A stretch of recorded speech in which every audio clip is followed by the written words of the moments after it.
But also, dude, there's continuous trade rumors surrounding the Canadiens. Now, the latest thing I've heard, the two latest things, I guess, within the past 48 hours, we've all heard, at least, is that Kent Hughes does not want to trade Josh Anderson, does not want to get rid of him unless the offer is that he can't refuse. We're going Godfather style here. Unless he gets an offer that he can't refuse, I think Josh Anderson stays, and I get that. And I get why teams want him. Dude, he's a playoff player. Like, he's the type of game he brings. Any playoff contending team will be glad to have this guy. Completely agree. And the rumors are that Calgary wants him. And I understand why. I understand why Calgary wants him, because if they're going to go up against the Edmonton Oilers and stuff like that, they're going to need that fucking grit. They're going to need that guy to bring in the speed of the offensive zone, knowing that Edmonton's defensive core is not that they suck, but they need to get better. Yeah. And that leads to my other rumor, or the other rumors, that Edmonton is probably looking for a left-handed defenseman. You might have a guy like Joel Edmundson available. Stanley Cup champion, playoff experience, grit, someone that is fucking, they'll give you a couple of cross checks in the back and won't get a penalty for it. So, and you can add another team to that. Apparently, the LA Kings are looking for a defenseman as well. Well, even more so that they had their eye in particular on Joel Edmundson. Who was it? It was Pierre LeBrun who came out It and was Pierre openly said, LeBrun. That's right. Yeah. yeah, he came out and he said LA. And look, I love Joel Edmundson. This guy was one of the pillars on the back end going to the Cup final. I think he'd be a great acquisition for a lot of teams. Yeah. I'm hoping that his injury has not scared teams off or reduced his value significantly on the market. Mm-hmm. Um, we'll see. I think Edmonton makes a lot of sense. I almost hope for Edmonton's sake that he goes to Edmonton. His family's around there. He wanted to go back west, closer to home, especially after the loss of his father. So, on Yeah. a personal note, I'm Yeah. just saying I hope that Edmondson can go to Edmonton. I'd love to see the Oilers actually perform and have a lot of playoff success. To be honest with you, um, you know, kind of shades. I want to say shades of Gretzky. I think Edmonton suffered for a very long time, and as much as Sammy, I know we don't see eye to eye. I like you want the Montreal Canadiens to be the next Canadian Yeah, I do. winner of the Stanley Cup. I really I do. I wouldn't mind seeing. I would not mind seeing Edmonton winning. I'd love to see McDavid lift the cup. It's more for him. I'd really Yeah. like It's more for him that and city. Draisaitl more than anything. Like, I'd be more happy for those two. Well, that's the best players win the cup. And I think those guys, like, look, McDavid is a special player. That guy has to win a cup before the end of his time But in the league. do you And think it's gonna happen in Edmonton though? that I don't know. Well, it's all going to depend. If Edmonton gets their shit together and they go and get proper defensemen and a proper goalie that they haven't fucking done in years, and everybody, including the fucking sixth graders who are starting to get into hockey, can identify that they have those needs. I don't understand what's taking so long. It's like Mark Bergevin saying, "Oh, we can't find a centerman. We can't find a centerman." Fuck, Ken Hughes comes, centerman. I mean, there's no excuse for Edmonton to continue missing key pieces in goaltending and a handful, maybe one or two defensemen. Well, look, I Like, mean, please. yeah. Well, I think if they get themselves a defenseman like Joel Edmundson or whoever else is on the market, I think they'll be content with the goaltenders they have now compared to last year. Like, Jack Campbell and Stuart Skinner is a big upgrade compared to Mike Smith and Koskinen from last year. Like, that Absolutely. was a Absolutely. disaster. So, but I'm also here thinking that, like, there's some of these teams, like I'm gonna throw in Pittsburgh in there too, because they're probably gonna try to go. There's rumors that they're gonna probably try to go get the Timo Myers from San Jose, Yeah. and I'm looking at those teams. Who knows if even like the Boston Bruins try to go get someone, because a lot of these teams, I feel like they're going through that Michael Jordan, the last dance modes entering these playoffs. I think Boston is one of them. You could say LA is kind of one of them, with Anze Kopitar and Drew Doughty, Jonathan Quick. They're slowly like dying down. Yeah. Pittsburgh, I think, is more or less the same thing. Crosby, Malkin, Letang, they're not going to be there forever. They don't have that much. They don't have that many seasons left in them. So it's going to be real interesting to see where these teams go. Like we're less than a month away from trade deadline on March 3rd. Look, I'm gonna save my piece with Los Angeles Kings. I think they're not in there, but the Boston Bruins and the Pittsburgh Penguins, like Boston Bruins, I've heard a handful of, or I've come across a handful, whether or not they're viable sources or whatnot. You'll see it blow up on Twitter. Jacob Yes, yeah, Chikrin yeah. from Chikrin, yeah. Chikrin from the Coyotes. Apparently, the Bruins are in on him. The Penguins, I've heard many names. Uh, Mm-hmm. I think it's going to be a very, very interesting deadline. I think there are going to be a lot of teams betting on a lot of different players. I'm hoping, maybe this is coming from, again, a very hopeful stance, but Mm-hmm. I'm hoping we see a very aggressive trade deadline where a lot of different teams, but that's the feel of it, especially in the East. I feel as though a lot of teams can be in the run, or a lot of teams are in Oh very yeah. similar levels. Mm-hmm. And for that reason, it's who's going to get the key pieces that will allow them to advance to the next rounds. And I'm hoping there's a bidding war.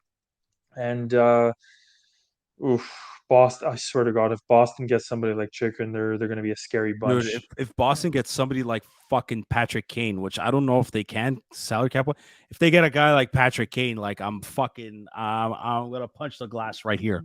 But didn't Patrick Kane openly pick like two teams? And he's Pardon got me, I'm looking he's got down a at it. he's got a no move. I know he has a no move clause, or is it modified? No, I have to go check on Cap Friendly, but I know is that he's gonna make a decision within the week, deciding if he wants to stay in Chicago or if he wants to get traded. So here, real quick, Patrick Kane, he's got a no movement clause, and so does Yeah. Jonathan Taves. And there's rumors circulating about Taves. Maybe going to Winnipeg, which is I think it's his hometown, right? Yes. If I'm Yeah. not He grew mistaken. up there. I'm just Yeah, well, trying to yeah, look. his birthplace is Winnipeg. Yeah. Does some are saying that maybe I don't see this happening, but some are thinking that maybe Kane goes to Buffalo, where he's from, and I don't really see that happening either. In the Uh, off season, oh, maybe, after yeah, he, maybe at the end of his contract, yeah, yeah, probably. Why not? He's won his 3 cups. He could play with Tage Thompson, Dylan Cousins too. He's got Darlene there. He's got Owen Power over there. Um, he's going to be a great veteran for all those young players, Oh, like hands down. absolutely. Oh, absolutely. He- You said something key here, and you're hoping for an aggressive trade deadline.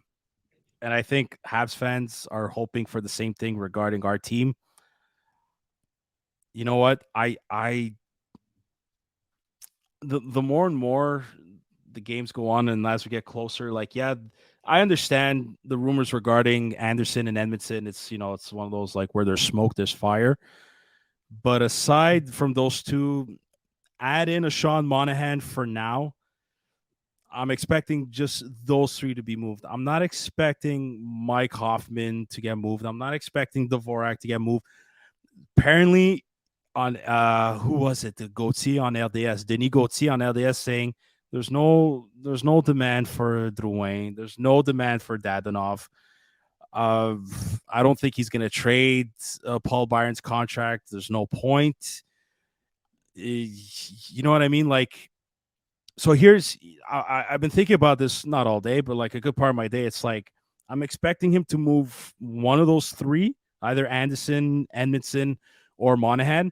Like, I know they said he doesn't want to touch Anderson, but I also believe that it's a bit of a bait too. Like, if you really want this guy, you need to give us something. Like a first round draft pick, it ain't gonna cut it. Like, you got to give us a first, either one of your top prospects, or either a first, a second round, and maybe a minor league player. Like the offer has to, they always say it's got to make sense for the Canadians. Kent Hughes says it has to make sense for him. But yeah, I could see Edmondson going for a first round pick. Just if we could trade Sherrod for a first round pick, I'm sure we could trade Edmondson. And look, Bo Horvat. Me too. I have trouble saying his fucking name. He's off the market now. Like, who are the other centermen that are available? Like, Well, it's Taze. like Taze is one of them. And yeah, but again, him too. He's got a big ass fucking contract at 10. Well, mind you, the only way the salary cap gets affected is as of that day. Whatever's remaining for the team to pay will get transferred onto that team's. But that's the technicalities of it. But apart from those three, Chris, I don't know. I don't know if he's here. Here's the thing. I don't think he's gonna make a surprise trade out of nowhere. I don't think he will. But if he does, it wouldn't surprise me. I really love those points, and it's sad. Like I'm saying it's sad that I have to agree because as time went forward, I'm getting more and more of an underwhelming expectation or expectations all around for the trade deadline for the Montreal Canadiens. I'm going to give two perspectives. There were too many injuries. Sean Oh Monahan, my who god, was one of the key assets, stayed out too long. plagued. Second element was in the absence of certain players, I have to say Josh Anderson really stepped up and gave He did. them a Yeah. viable reason to keep him. Mm-hmm. And again, yeah, maybe they'll trade him, but it's Josh Anderson, funny enough, will be the most valuable piece at the trade deadline if there is a team that's willing to pay as much as he's worth. But when it comes to Edmondson and Monahan, like you said, those are the two, I think, key number one, like 1, 2 key Mm-hmm. pieces to Yeah. trade away.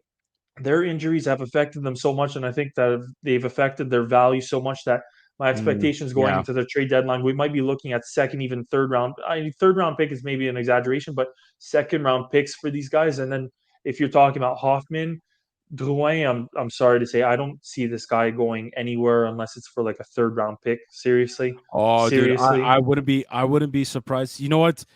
If you get a third round pick, it's sad to say that might not be a steal, but because right now, like That if I were another NHL GM, I'd be like, no, I'm giving you a fourth.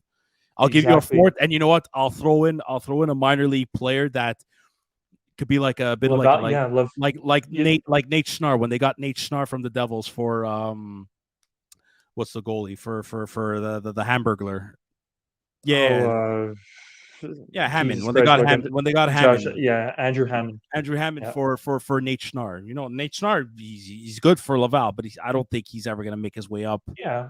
up No, but to the NHL. But like that, and that's that to me. Like if we mention names like Drouin and like Dadonov, like you're getting a minor league player at best. I don't even think yeah, I don't even think it's worth trying to get a draft pick out of them for them.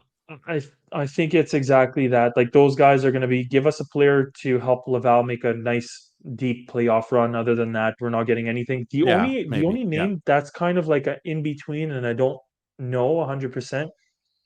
I've heard Mike Hoffman's name popping up for Vegas. Maybe Vegas. And don't expect much. Oh, Don't okay. expect much. Hmm. But Mike Hoffman maybe going to a place like Las Vegas again, not a huge return, Whoa, but whoa. I think we'll just be happy to see some of these guys go. That's the sad reality. I think there's a lot of frustration that's accumulated for a lot of these guys, and it sounds stupid, but it's almost going to be gratifying for some of us to be seeing some of these players going Well, for it's next to nothing. unfortunate, but unfortunately, you gotta you gotta get rid of the dead weight. That's Yeah, not like It's funny you mentioned Vegas because now with Mark Stone out for, they're saying he should be back to make the playoffs, and that's if they make the playoffs. I mean, they're not out of it, but that could be interesting. And now I'm thinking like, fuck, Mark Stone is out. they might try to pursue Timo Myers also. Like this is a guy. He's got 30 goals. He's replacing There's Mark. He's replacing Mark Stone. And if they make the playoffs, Mark Stone comes back. They're stacked, man. With a healthy Eichel, I'm just saying. Oh yeah, and you want to know this was a point that I actually wanted to bring up. I forgot because there's especially when it comes to trades, there's so many things to bring up. But I'm gonna throw you a figurative situation, and you're a Mm-hmm. GM. Let's say you're a GM of one of the teams. Yep. Okay, especially in the Eastern Conference. Yep. What happens? What happens if it when one of your competitors, okay, one of your competitors ends up getting Timo Myers, then another one ends up getting maybe a Patrick Kane, then another one, like you have one or two, let's say teams. I'm trying to get at is, do you think there's a possibility that there's a snowball effect that's going to drag other, especially in the Eastern Conference, Mm-hmm. also in the Western Conference, like you look at the Canadian teams. Do you think, like I'm looking at it, I'm saying there's a huge opportunity for a snowball effect that just, it just blows up because other teams getting better will literally drag in competition in terms of the trade deadline and going out and making acquisitions. So the, what's going to be interesting is if there's an aggressive push in the morning that might drag a whole shit ton of teams into It a could. very, very active day. It could, but you got to. The thing about some of these teams is that like you don't want to pick up a contract that still has term, or at least or at Sure. least like we throw Joel Edmondson's name out there because he's got. I think he's got. If he I doesn't think have, another two. he's got a tweet, but at 2.3 million, that's okay. Yeah. That's Yeah. fine. I sorry, no, I apologize. My mistake. He's got 1 year left after this year 3.5. at 3.5. That's okay. You could afford that now. The salary cap is going up 1 million next year, so like in theory, you're literally you're accumulating a 2.5 out of that. Just for my shitty fucking math knowledge that I have here. Is Mike Hoffman worth grabbing him for another year at 4 million? Mhm. Teams gotta be aware of that. So Mhm. I like every year, majority of these players that are gonna be heading out as rentals are the ones that their contracts are Affordable. coming to an end. Number one, but number two, if these teams are going to pick them up, they want to make sure they sign them, like Bo Horvat. If the team is going to pick, like let's say, if Pittsburgh picks up Timo Myers, okay. Hmm. If I'm looking at right now, he's making $6 million. He's also a restricted free agent with arbitration option. Like if a team like Pittsburgh is going to pick him up, they also have to consider, are they able to sign him next year? They got quite a few. They like if like right now, if I'm looking at their lineup, they have Jason Zucker that's a UFA, and right now he's making $5.5 million. He's 31 years old right now. Like if they Yeah, free but up, if they what I mean, they could free up that. They could free up maybe a defenseman, but like them too, like Brian Dumoulin making 4.1. But like, are they able to sign Timo Meyer after that? If they get rid of Tristan Jarry's contract as well, they free up another 3.5. You know what I mean? Like if they're gonna trade for him, if they're gonna get rid of a first round pick for him, like Pittsburgh, they're gonna probably go all in, but they're gonna also have to consider, are we able to sign this guy next year? Because they're gonna, you know what I mean? Like I'm gonna give one more example though. I'm gonna throw Vegas in there. Like fuck, they're up against the cap just as bad as we are, as the Canadians are. So yeah, like I don't know if they could afford Timo Meyer next year. We talk for about Vegas. yes, this is for Vegas, dude. They Vegas, though, I was like intervening just because, not intervening, but cutting in because Vegas, like you said, I do not know how the fuck they've been getting by, like with the amount of star power on that team, with the amount of players with huge contracts. I don't see him. I don't see any sort of possibility.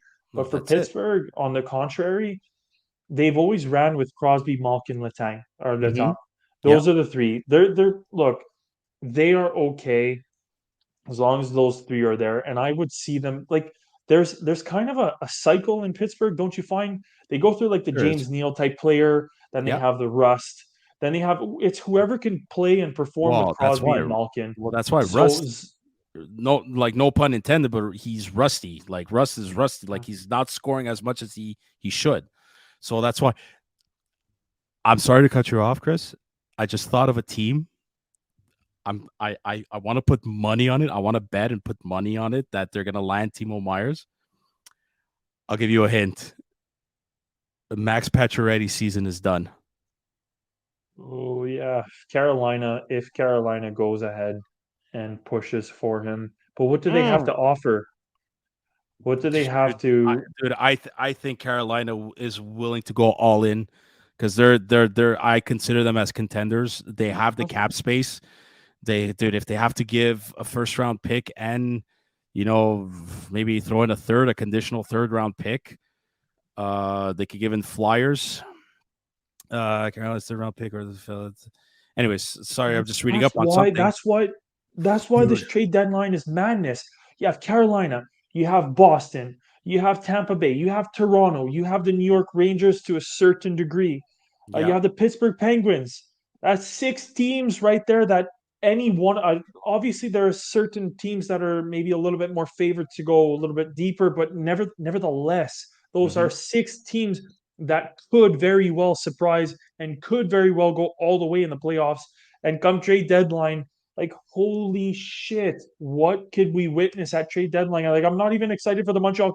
Okay, I'm excited for the Montreal Canadiens. No, But but on what but on is going to on happen the for these whole, other yeah. teams? I agree. Like I want this to be an exciting trade because we haven't had an exciting. Actually, that's not true. For the Canadiens, we've had an exciting trade deadline last year. I don't think not that just trading Toffoli, but he made quite some awesome acquisitions. Can't use, but thank you, Ben Sherrod. Thank you. I couldn't believe that. But look, it's what are we? We're February 8th, man. We just got like 3 weeks left. Like this month Thank God cannot. it's the shortest month. It is a shortest month, but yet it cannot come fast enough.